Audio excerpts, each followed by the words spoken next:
Okay, welcome to our last lesson on analyzing stats. So we're going to be talking about cause and effect. It's really probably one of our more important lessons that we have in the whole course. What relevance does the comic have when analyzing the relationship between two variables? Do you think all these film crews brought on global warming, or did global warming bring all these film crews? Something really important that we have to talk about here with respect to data management. And we just really have to decide when we're analyzing two variables what's happening here, because it's very problematic to say that correlation implies causation. So the learning target is, I know that correlation does not imply causation, and there are a number of different ways we can classify that relationship. So we're going to watch this video here to get started. Well, hi there, boys and girls. This is Captain Kangaroo. Say, I'd like you to meet a friend of mine. So, it's lots and lots of fun to have a pet you can run, play, and jump with, isn't it? But did you know that there are some boys and girls who can't run, jump, and play? It's all because of a thing called polio. When I think of bad historical assumptions about correlation and causality, I think of polio 100 years ago, when it was this horrible mystery that it was, claiming a lot of lives, and it was really scary because it mostly struck children. And there was a strong line of research that suggested that ice cream caused polio, that ice cream consumption caused polio. Here comes the protein. It's called ice cream then. The cream has low protein and gets the reason that correlation was thought to be causal was that polio spiked in the summertime for reasons that really weren't very well understood, but it did.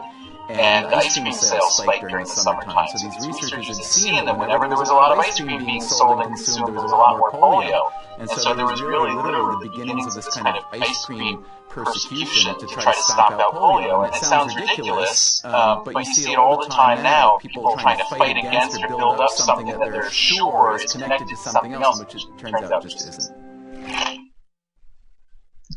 So it's just kind of boggling to think that a doctor would think that ice cream caused polio, but it happened. And so it's really just an example of things that have happened in the past.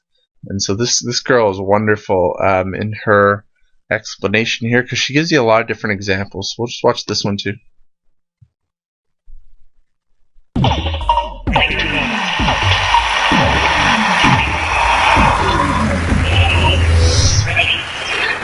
Welcome. I came here today to warn you about the dangers of ice cream. You may not be aware of this, but these innocent-looking cones full of sweetness are one of the major causes of drownings. And I've got the numbers to prove it. So if you plot a graph of the number of ice creams that are sold, and you compare it with the number of drownings, you can see there is clearly an upward trend. And I think it's very safe to conclude from this that we should ban ice cream, because it's very dangerous. Since you are all smart people, you've probably figured out there's something wrong with my example. What's really happening here is, of course, that there is an underlying factor, which is nice weather, you might have guessed it. And if the weather is nice, more people will go out swimming and unfortunately drown, and at the same time more people will buy ice cream. And it's not the ice cream that's causing the drownings. And here it's really easy to see that there is something wrong, but jumping to an incorrect conclusion about causality when you see a correlation is the most often made logical mistake. And today my goal is to make sure that in the future you can recognize this mistake, and I really hope you can avoid making it in the future for yourselves. And I'll do this by just giving some famous examples, and the first one is really rather innocent. The fact is that married men live longer than single men. If you look at the statistics, you see that this is really happening. And women's magazines, they like to conclude from this that marriage is very healthy for men, because it makes them live longer. Well, a friend of mine, he likes to joke that marriage mainly makes life seem longer, but that's because his wife is...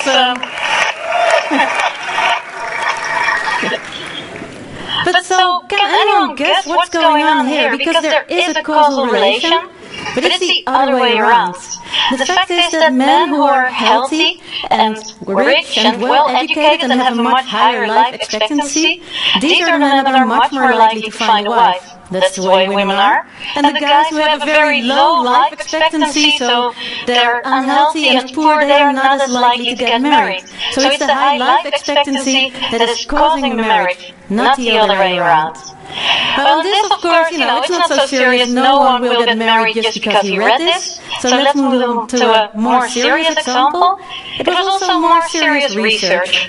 In Nature was a study in 1999 that showed that young kids who sleep with the lights on, that they have a much higher probability of becoming short-sighted later in life. Well, the researchers, they were smart and they wrote very careful that they had found a correlation and they didn't know how the causal relation might work, but just to be sure they advised all parents to turn off the lights at night. And in the popular media, this became that bed lamps were night abuse, children's abuse, and that it was very bad if parents used lamps in the bedroom. And many parents were worried. I can imagine if this would have happened when my son was sleeping with the lights on, I would have felt really bad.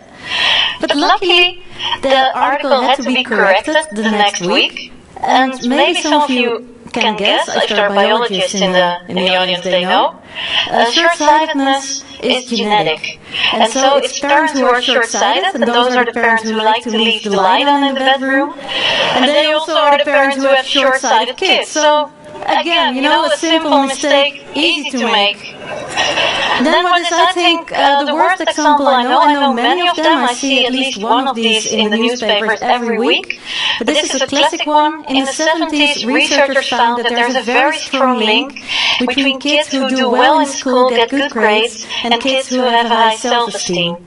And they concluded from this that it's very important to make sure that young kids are, raised to be confident and proud of themselves, because if their self-esteem is high, the good results will follow. And this was what was told to parents, especially in the US, for generations, that just make sure that your kid is proud and confident, then all will turn out well.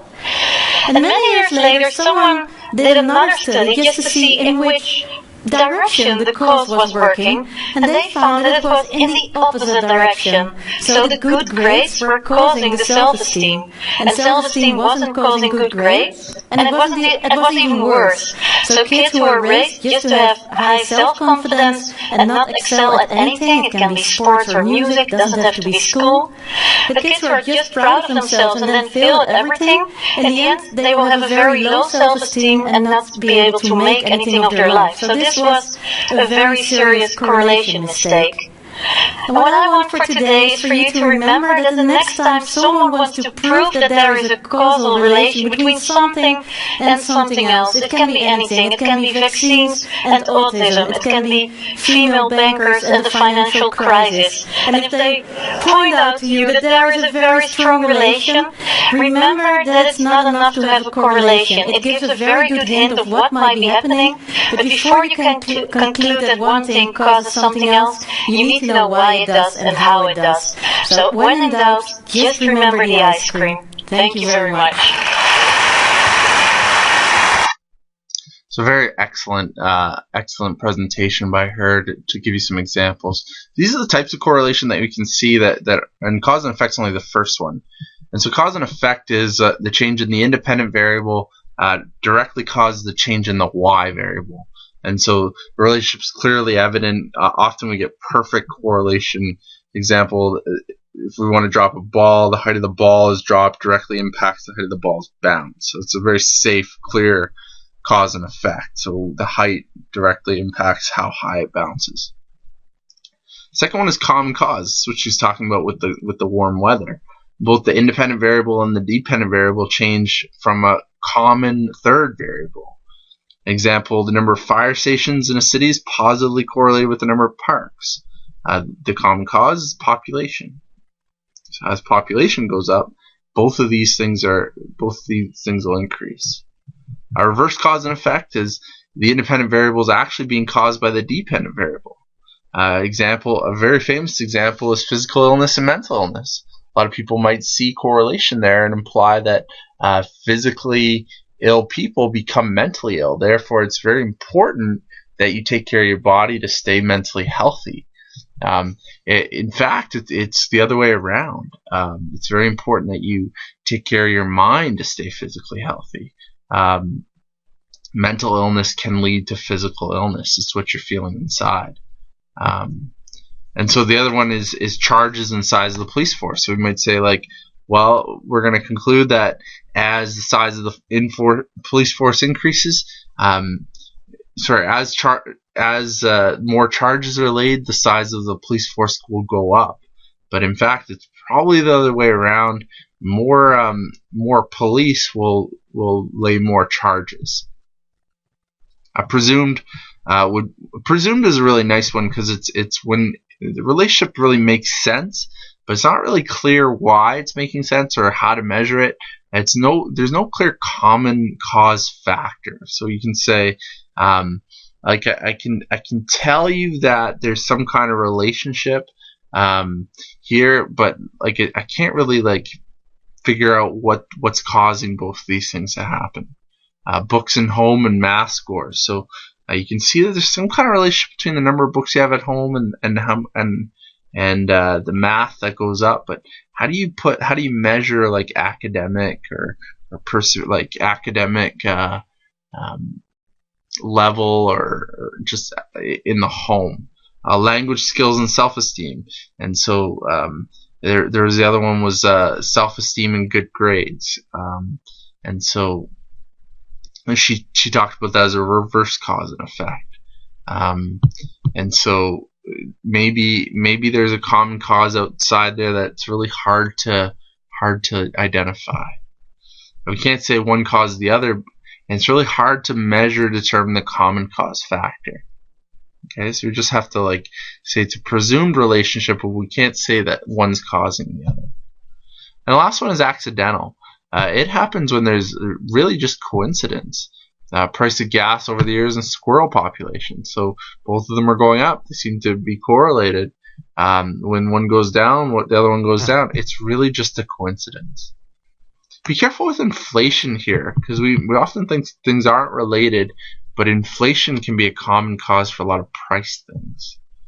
Prices of objects will often be correlated, and inflation or the economy is that common cause.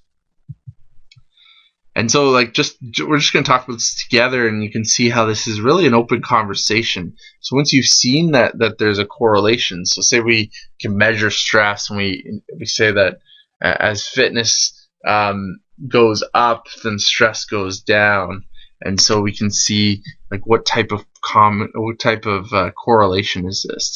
Does fitness level cause stress to go down? And so this might be something where you're looking at it could be a cause and effect. Fitness level does have an impact on your stress. You might want to think about, as stress goes down, does your fitness level go up? Because you might want to think about time management. So as time management skills or what you do with your time, maybe that causes stress to decrease and fitness level to increase. So that could be a common cause. So you could make an argument for cause and effect or common cause. Math scores are positively correlated with English scores. So there I would say maybe a presumed relationship. Like how do you measure like a good student? Like if English scores go up, math scores go up. So there's presumed relationship, but it's really hard to measure what that, or to see what that common cause is. Pancake sales negatively correlated with rainfall. This one's purposely chosen. Like pancakes aren't really something that we eat on a rainy day or a sunny day. And pancakes are just something that we eat on any time, and so it doesn't necessarily mean that you're going to go out or not go out. So you might want to think about that. So I would say that this is probably purely accidental. Job interview success rates positively correlated with number of years a person's been married. It's just age that's causing both of these things. Experience is causing both of these things to happen. Okay? And so I'd read some of these questions to further think about this topic. It's really important for your culminating assignment, because when you see correlation, you don't want to just say, oh, this thing causes the other.